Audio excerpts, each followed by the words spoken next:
আসসালামু আলাইকুম, welcome back পাওয়ার process electrical engineering take. সকলকে শুভেচ্ছা অ্যান্ড অভিনন্দন জানিয়ে শুরু করছি আজকের এই ভিডিও টিউটোরিয়াল। সো আজকের এই ভিডিও টিউটোরিয়ালে আমরা দেখব কিভাবে আমরা আমাদের এই ইকেটিএস সফটওয়্যারের ভিতর যে ড্রয়িংটি করেছি, অর্থাৎ যে সিমুলেটরটি করেছি, এই সিমুলেটরের ভিতর যে সকল এলিমেন্ট আমরা ইউজ করেছি এই এলিমেন্টগুলোর নাম আমরা এখানে লিখব। ওকে, সো যা আমরা ইকেটিএস এর ক্ষেত্রে দেখেছিলাম সরাসরি ইন্ডিকেট করা যায়, কিন্তু এখানেও আমরা করতে পারবো। সেটা কিভাবে করব চলুন দেখে নিই। প্রথমে আমরা এটাকে স্টপ করে নিলাম। স্টপ করার পর জাস্ট আমরা এখানে ক্লিক করব। এরপর আমরা যে এলিমেন্টগুলোর নাম লিখব সেই এলিমেন্টকে আমাদের সিলেক্ট করতে হবে। সো ফার্স্ট আমি এই এলিমেন্টটাকে সিলেক্ট করছি। সো এটা হচ্ছে থ্রি ফেজ লাইন। সো আমরা থ্রি ফেজ লাইনের জন্য এখানে YBR, যেহেতু এখানে তিনটি ফেজ আছে, এই ফেজগুলোর একটি নির্দিষ্ট কালার আছে। সো কালারগুলো হচ্ছে YBR। এখানে YBR দ্বারা মিন করে রেড, ইয়েলো, ব্লু। সো আমরা এখন এই থ্রি ফেজ লাইনটাকে একটি নামে ইন্ডিকেট করতে চাচ্ছি। সো আমরা সিলেক্ট করার পর আমরা জাস্ট ভার্চুয়ালি ক্লিক করব। ভার্চুয়ালি ক্লিক করার পর এখানে আমরা YBR এটাও লিখতে পারি, অ্যান্ড দেন সাথে পাওয়ার, POWER, পাওয়ার লাইন, যেহেতু এটা আমাদের থ্রি পেজ পাওয়ার। সো আমরা এখানে থ্রি পেজ পাওয়ার লিখতে পারি। সো এটা কমেন্ট দিয়ে দিলাম। সো এখানে দেখতে পাচ্ছেন YBR। So YBR three page power. And তারপর আমাদের যে এলিমেন্টটি আছে এটি হচ্ছে সার্কিট ব্রেকার। এটি শুধু সার্কিট ব্রেকার না, miniature circuit breaker. So MCB। তাই আমাদের এই এলিমেন্টটি সিলেক্ট করতে হবে, তারপর ভার্চুয়ালি ক্লিক করব, অ্যান্ড দেন এখানে আমরা MCB circuit breaker, miniature circuit breaker, এটা আমাদের ইন্ডিকেট হয়ে গেল। আমরা যেহেতু যে এলিমেন্টগুলো ইউজ করছি সেই এলিমেন্টগুলোর নাম আমরা এখানে লিখে দিব। ওকে, সো তারপর আমাদের নেক্সট যে এলিমেন্টটি আছে এটিকে সিলেক্ট করব। সো এখানে ক্লিক করব। ক্লিক করার পর এখানে আমরা লিখব MC, ম্যাগনেটিক কন্ট্যাক্ট, যেহেতু এটা আমাদের ম্যাগনেটিক কন্ট্যাক্ট। তারপর আছে আমাদের ওভারলোড রিলে। সো আমরা এটাকে সিলেক্ট করব, ভার্চুয়ালি ক্লিক করব, অ্যান্ড ইন্টার এ কমেন্ট। এখানে আমরা আবার লিখে দিব ওভারলোড রিলে। সো যেহেতু এটা একটি ওভারলোড, থার্মাল ওভারলোড রিলে, তো এখানে OLR এটাও লিখে দিতে পারি, জাস্ট আমরা OR লিখে দিতে পারি, ওভারলোড রিলে প্রোটেকশনের জন্য এটি। সো তারপর আমাদের মোটর। সো আমরা মোটরটাকে সিলেক্ট করব, ভার্চুয়ালি ক্লিক করব, অ্যান্ড দেন এখানে আমরা লিখব মোটর, MOTOR। সরাসরি আমরা আরও সংক্ষেপে লিখতে চাইলে জাস্ট এমও লিখতে পারি কিংবা M দিতে পারি। অ্যান্ড নেক্সট আমরা আমাদের যে এখানে একটা সার্কিট ব্রেকার ব্যবহার করেছি আমাদের কন্ট্রোল সার্কিটের জন্য। সো আমরা এটাকে সিলেক্ট করব, অ্যান্ড দেন এখানে ভার্চুয়ালি ক্লিক করার পর জাস্ট ইন্টার এ কমেন্ট এখানে লিখে দিব MC সার্কিট ব্রেকার। অ্যান্ড তারপর আমাদের এখানে একটি সুইচ আছে, যেহেতু সুইচটি স্টপ সুইচ, এখানে চাপ দিয়ে আমরা সিস্টেমটাকে স্টপ করি। সো জুম করলে আরও ক্লিয়ার দেখতে পাবেন। সো এরপর আমরা সুইচটির নাম দিব, যেহেতু এটা অফ সুইচ, OFF, অফ, তার মানে এটা আমাদের অফ সুইচ। অ্যান্ড এটা হচ্ছে আমাদের অন সুইচ। সো অনে ক্লিক করব, অন সুইচের উপর মাউসটি রেখে। সো আমি ক্লিয়ারভাবে বুঝিয়ে দেওয়ার জন্য চেষ্টা করছি যাতে আপনাদের কোনো প্রবলেম না হয়।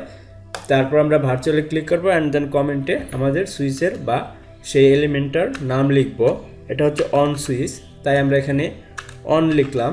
সো অন, অ্যান্ড তারপর আমাদের অন সুইচ হয়ে গেল। এটা হচ্ছে ম্যাগনেটিক কন্ট্যাক্টের কয়েল, এইটা এর ভিতরের অংশ, তাই আমরা এখানে MCটাই লিখে রাখবো, MC ম্যাগনেটিক কন্ট্যাক্ট। তারপর আমাদের এখানে এটা হচ্ছে ওভারলোড রিলের, তো আরও আমি আর লিখে রাখতে পারি কিংবা OR লিখে রাখতে পারি। সো ওভারলোড রিলের। অ্যান্ড এইখানে যে এলিমেন্ট, যে ল্যাম্পটি আমরা ইউজ করেছি এটা হচ্ছে এটা হচ্ছে ওভারলোড রিলে প্রোটেকশন যখন দিবে ইয়েলো ল্যাম্প, তাই আমাদের এখানে এই ল্যাম্পটির নাম লিখব, এখানে Y দিয়ে রাখি যেহেতু ইয়েলো ল্যাম্প,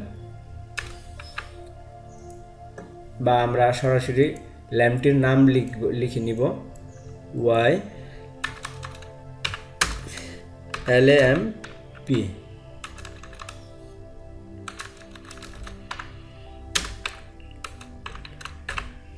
ল্যাম্প। সো আমাদের এই ল্যাম্পটির নাম লেখা হয়ে গেল। আর নেক্সট আমাদের এটা হচ্ছে রেড ল্যাম্প, যখন পাওয়ার সিস্টেমটি রান থাকবে এই অবস্থায় এই ল্যাম্পটি ইন্ডিকেট করবে। সো আমরা এখানে ক্লিক করব, সেমভাবে virtual and inter A comment. So আপনার যে কমেন্টটি আপনি লিখে দিবেন। সো এটা হচ্ছে রেড ল্যাম্প, আর এটি রেড ল্যাম্প L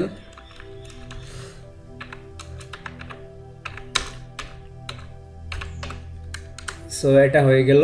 অ্যান্ড তারপর আমাদের এইটা হচ্ছে আমাদের গ্রিন ল্যাম্প। সো গ্রিন ল্যাম্পের জন্য যখন আমাদের পাওয়ার সার্কিটটি রান করার জন্য কন্ট্রোল সার্কিট রেডি, তখন গ্রিন সিগন্যালটা জ্বলবে। সো এখানে আমরা গ্রিন ল্যাম্প লিখব, জি গ্রিন ল্যাম্প। তাহলে কিন্তু আমাদের এখানে টেক্সট এটা হয়ে গেল।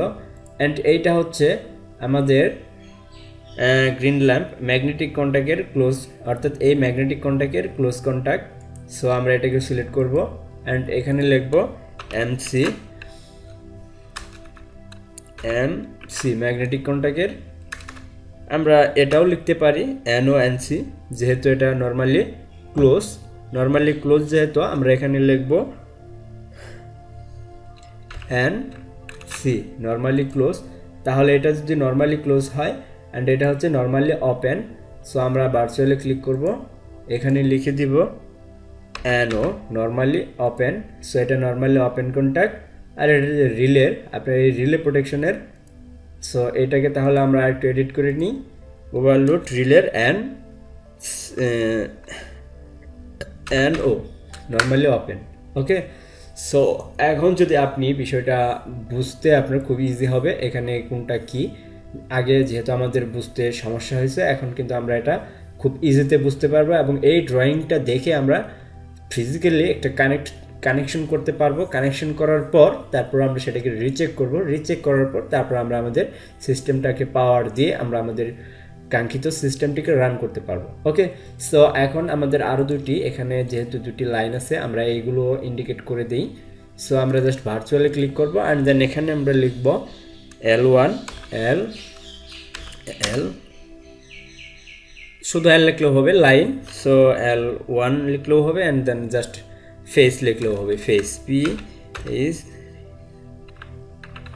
ফেস। অ্যান্ড তারপর আমাদের এটা হচ্ছে নিউট্রাল, যেহেতু আমাদের এটা নিউট্রাল এখানে N লিখলেই হবে। জাস্ট আমরা Nটাকে বড় হাতে লিখে দিব N। ওকে, তাহলে আমাদের পাওয়ার এখানে নিউট্রাল, আর এদিকে যে সার্কিট ব্রেকার MC, এখানে হচ্ছে MCB, এটা মিস্টেক হয়েছে। সো বা CB লিখলেও পারেন সার্কিট ব্রেকার, যেহেতু এখানে একটি single phase circuit breaker. So circuit breaker off switch, on switch, আর এটা হচ্ছে ম্যাগনেটিক কন্ট্যাক্ট কয়েল, এটার ভিতরে যেটা থাকে। অ্যান্ড এদিকে হচ্ছে এটা ওভারলোড রিলের নর্মালি ওপেন কন্ট্যাক্ট। আর এটা হচ্ছে হলুদ lamp, red lamp and green lamp, এটা হচ্ছে ম্যাগনেটিক কন্ট্যাক্টের NC অর্থাৎ নর্মালি ক্লোজ কন্ট্যাক্ট।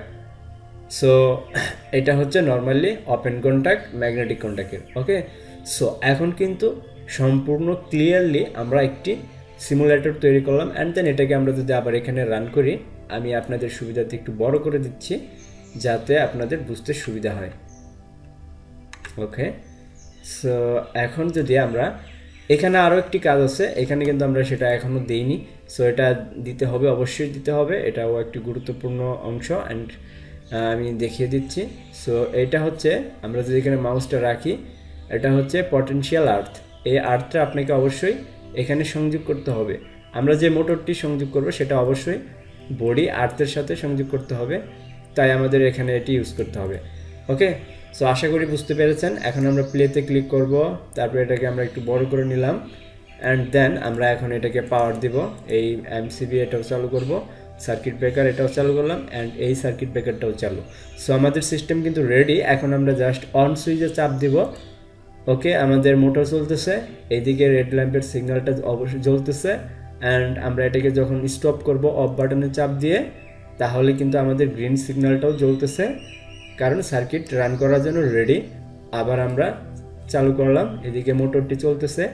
কোনো কারণে ধরেন এখানে একটা ফল্ট কারেন্ট আসলো, মানে কোনো একটা মাত্রার, যেমন আমাদের মোটরটি হচ্ছে 30 এম্পিয়ারের, তা আমাদের এখানে আসলো 40 এম্পিয়ার, 10 এম্পিয়ার কিন্তু ফল্ট কারেন্ট। সো এই 10 এম্পিয়ারটা যখনই আসবে আমাদের মোটরকে ট্রিপ করে দেবে, যেহেতু এখানে আমাদের এই মোটরটি 30 এম্পিয়ারের কারেন্ট নিতে পারবে না। সো তাই আমাদের এই ওভারলোড ড্রিলের মধ্যে সেট আপ করা থাকবে 30 এম্পিয়ার। যখনই এটাতে 40 এম্পিয়ার বা 30 এম্পিয়ারের প্লাস কোনো কারেন্ট আসবে তখনই মোটরকে ট্রিপ করে দিয়ে আমাদের সার্কিটটাকে বন্ধ করে রাখবে এবং এটাকে সিস্টেমটাকে এভাবে ট্রিপ করে রাখবে। ওকে, সো আমরা এটাকে আবার স্টপ করে দিলাম। স্টপ করলেও কিন্তু আমাদের চালু করতে চাইলেও চালু হবে না, কারণ আমাদের এখানে একটি রিসেট বাটন আছে, এটাতে চাপ দিয়ে রিসেট করতে হবে। সো রিসেট করার পর প্রথমে আমাদের সিস্টেমটাকে স্টপ করে নিতে হবে, রিসেট করে নিলাম অ্যান্ড দেন মোটরটাকে চালু করলাম, আবার সিস্টেমটা চলতেছে। সো এভাবে ড্রয়িংগুলো করতে হয়। এরপর আমরা একটা এস্টিমেট তৈরি করব, যে এস্টিমেটের ভেতর আমাদের একটি 3 ফেজ ইন্ডাকশন মোটর ইনস্টলেশনের জন্য যে সকল জিনিস প্রয়োজন সেগুলো নিয়ে আমরা একটা এস্টিমেট তৈরি করব। সো যারা আমার চ্যানেলে নতুন অবশ্যই চ্যানেলটিকে সাবস্ক্রাইব করে সাথে থাকবেন এবং পাশে থাকা বেল আইকনটিতে ক্লিক করে দেবেন। ওকে, সো ধন্যবাদ, পরবর্তী ভিডিও দেখার আমন্ত্রণ রইল।